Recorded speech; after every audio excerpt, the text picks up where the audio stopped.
দেখে বোঝার উপায় নেই এখানে কোনো খাল ছিল, কোথাও বানানো হয়েছে বাড়ি, আবার কোথাও সীমানা প্রাচীর। কৃষিকাজের মাধ্যমে মুছে ফেলা হয়েছে খালের চিহ্নটুকুও।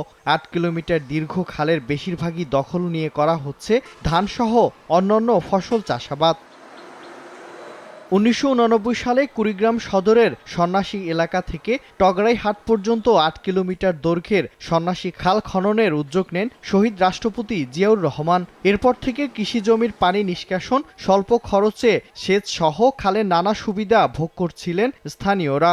তবে পরবর্তী সময়ে কোনো পরিচর্যা ও খনন না করায় ক্রমান্বয়ে ভরাট হয়ে যায় খালটি। চলছে কেনাবেচাও। স্থানীয়দের দাবি, খালটি পুনঃখনন হলে শুষ্ক ও বর্ষা মৌসুমে কৃষিতে সুবিধা পাবেন দুই পারের হাজার হাজার মানুষ। যদি পানিটা মজুদ থাকতো তাহলে উপরের যে চাষাবাদগুলো এগুলো সুন্দরভাবে করা যেত। ভাঙচুর হয়ে যায়, জমি বেড়েছে, মানুষ আবাদ করে। পানি তুলি এটা দিলে বিশেষ চাষাবাদ বিশাল উপকার হবে। যার যার দখল আছে তার কিছু বিনিয়োগ দিয়ে করতে হবে।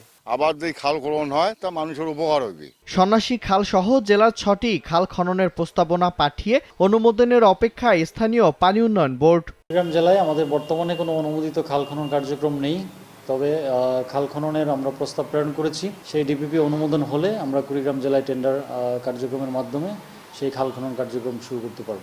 প্রস্তাবনা পাঠানো খালের মধ্যে সদর, রাজারহাট, উলিপুর ও চিলমারী উপজেলায় একটি করে এবং ভুরুঙ্গামারীতে ২টি খাল রয়েছে। সময় সংবাদ, কুড়িগ্রাম।